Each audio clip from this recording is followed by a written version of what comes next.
LA Mayor Karen Bass just announced that she is giving free cash money, courtesy of the taxpayer, to all 1 million illegal immigrants in Los Angeles who are now afraid to go to work. Good luck, LA taxpayer. This just solidifies to the American people that the main constituent of the Democrat Party is in fact illegal immigrants and not American citizens. All of this while an activist Biden-appointed judge conveniently located out of Los Angeles has now decided she's actually the president of the United States and rules that the Trump administration has to cease operations in LA. As always, like the video and subscribe to the channel. These Democrats are losing their minds. But let me start by showing you the unthinkable announcement that the mayor of LA is giving taxpayer-funded dollars to illegal immigrants to stay home so they avoid getting deported. When I heard this news about the cash payments, I thought this cannot possibly be true. But then on reflection, I thought, of course it's true, because California already provides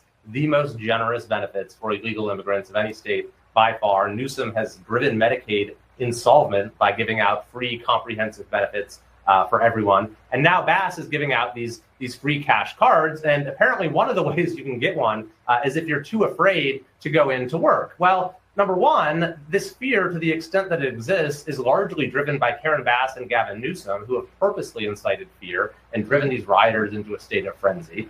But number two, if we say that if you're too afraid to go to work, you get free cash payments, I think that all of a sudden we're going to find there are a lot more people who are suddenly too afraid to go into work. But the real kicker in all this is that Karen Bass has chosen, of all groups, Churla to distribute the cards. Now, remember, this is the group that got $34 million in funding and then played a central role in organizing the riot. I mean, what a spit in the face to actual American citizens. People who get up early, work hard every single day because they have to provide for their family. And their tax dollars are being given to people who shouldn't even be in this country because they're scared to go to work. I mean, this should be considered aiding and abetting. What illegal immigrant will risk going into work, potentially being caught up in an ICE raid, when the mayor of Los Angeles is saying you can stay at home and we will just give you money? We have never seen anything like this outside of COVID, when the government forced us to not go to work. So it's like, yeah, you better be paying us then. But who's willing to bet the illegal immigrants get way more than the $1,200 checks we got? Because according to Democrats, those are the most important Americans in the country. They always say, how would our food ever get picked?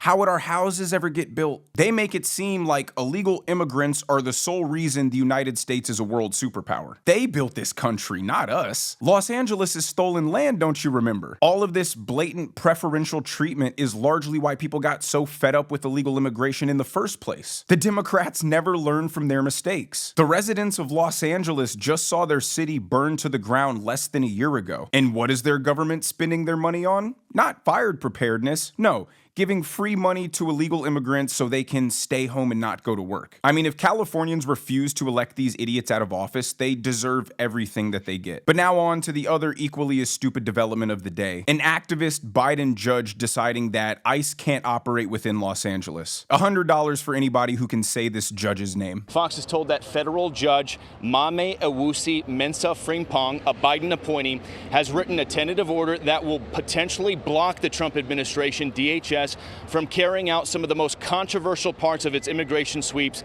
here in the LA area. In particular, DHS will be blocked from conducting stops of suspected illegal immigrants unless the agent has a reasonable suspicion that there is a violation of immigration law. Additionally, the Trump administration will be blocked from relying on race, Spanish-speaking, location, and type of work when making immigration arrests. Now, plaintiff attorneys argue that as this hearing was taking place, a farm in Camarillo, north of Los Angeles, was being raided by federal agents, with farm workers being taken into federal custody. They said that highlights the urgency of this case. So one of the popular ways that ICE is rounding up illegal immigrants is through workplace raids. And that's not even a Trump thing. Workplace raids are synonymous with ICE. This happens through all administrations. But now this judge has decided that these workplace raids are discriminatory, so they have to stop. Not only does she not have the authority to do that, that, but she made sure to include job sites in where ICE couldn't go, because in sanctuary cities, there's no recourse for being an illegal immigrant. You can openly hang around Home Depots and just try to get under the table work. Because there's no chance of law enforcement interacting with ICE, they can work in the farms, they can work in the meatpacking plants. So if ICE wants to pick up a big block of illegals,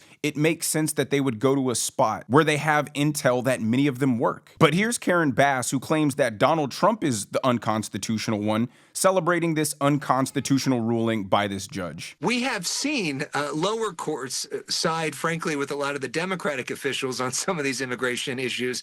And then as they're appealed, some of the more conservative courts side with the administration. Are you afraid that's going to happen again? Well, that is definitely a risk. We do understand that, but it's just so important for Angelenos to understand that we stood together as a city.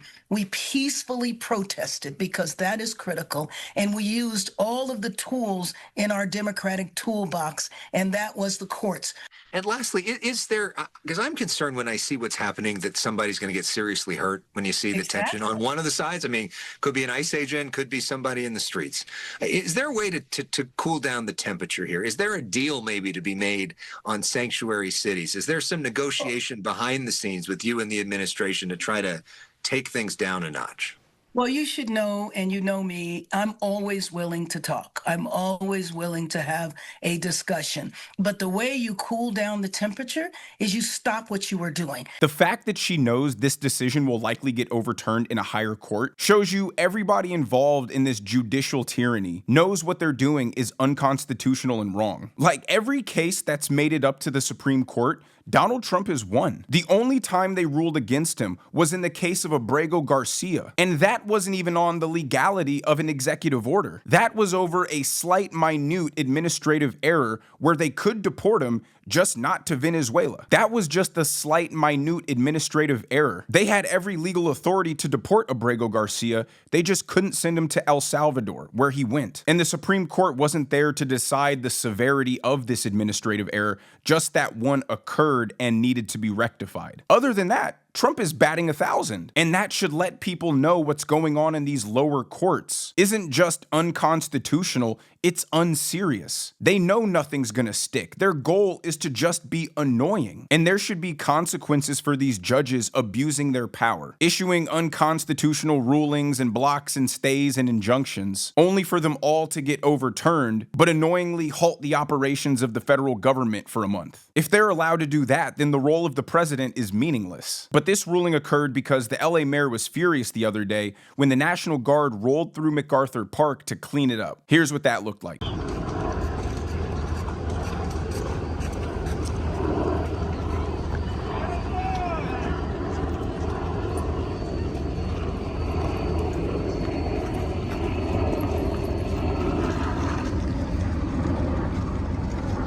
So it looks scary, right? Why was the army walking through a park? Why were they there? They're making everybody uncomfortable. Oh my God, this is the authoritarianism we promised you Trump would bring. Well, here's a video of MacArthur Park the day before that, and you tell me if you think there was reason that the National Guard came to clean it up. Frankly, it is outrageous and un-American that we have federal armed vehicles in our parks when nothing is going on in the parks. Said, I've got to go. So what's going on, Mayor? She goes, well, something's going on in MacArthur Park. MacArthur Park is this beautiful park downtown, here downtown Los Angeles. What happened to the criminals, the drug dealers, the violent individuals who were in the park today were children. It was their summer camp, their summer day camp.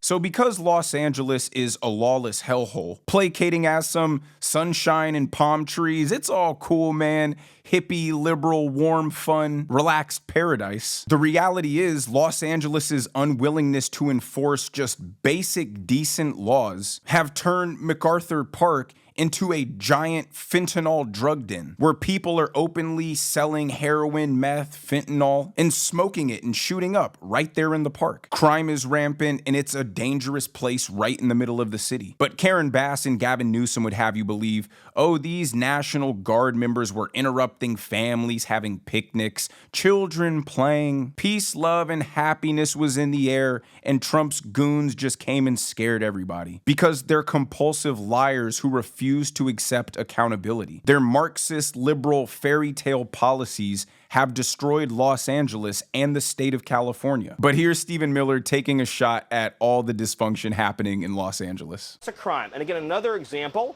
of how the city government of Los Angeles is waging a campaign of insurrection against the federal government. Let's be very clear. What would Los Angeles look like without illegal aliens? Here's what it would look like. You would be able to see a doctor in the emergency room right away, no wait time, no problem. Your kids would go to a public school that had more money than they know what to do with. Classrooms would be half the size. Students who had special needs would get all the attention that they needed. There would be no violent transnational gangs. There would be no cartels. There would be no Mexican mafia. There would be no Serenos. There would be no MS-13. There would be no TDA. You would be living in a city that would be safe, that would be clean. There would be no fentanyl. There would be no drug dens. That could be the future Los Angeles could have, but the leaders in Los Angeles have formed an alliance with the cartels and the criminal aliens. All right, Stephen Miller. At this point, I believe his assumption. Why else would they be fighting so hard to make LA and California a safe haven for illegal immigrants? On X, everybody has been having a field day talking about how ever since the immigration raids in Los Angeles started, the traffic has been non-existent. So you can add no traffic to the list of things Stephen Miller mentioned. And for anybody living in LA, I can tell you that is a huge deal. That's what Republicans ought to run on. It would be bad enough if the government gave preferential treatment to one type of people over the other.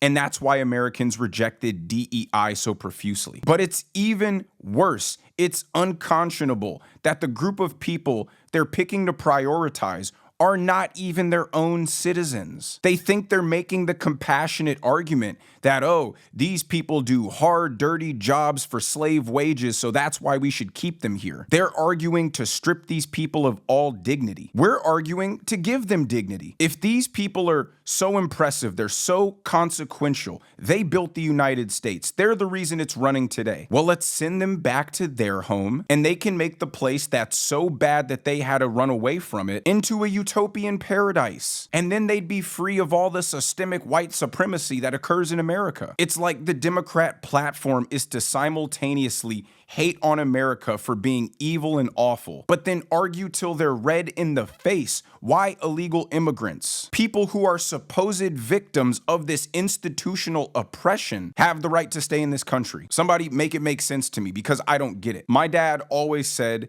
the behavior of a government is a direct representation of the behavior of the population. And our government isn't perfect. Trust me, there's a lot of things we can criticize. But if we believe that statement to be true, which I believe it, then the cultural values and behavior of these people from the third world have obviously led to governments there that are completely ineffective. So why would we believe that the way of thinking that led to their home country being a disaster wouldn't lead to our country becoming a disaster if we import them in by the tens of millions? I can't wrap my head around it. I certainly can't wrap my head around the idea of giving illegals free money to not be productive. They already get free housing, free food, free healthcare, free education, and now they get free cash money in their pockets to stay home and continue breaking the law by being in our country. But let me know what you guys think about these crazy Democrats down in the comment section below. If you enjoyed the video, make sure you hit that like button. Make sure you subscribe to the channel if you haven't already.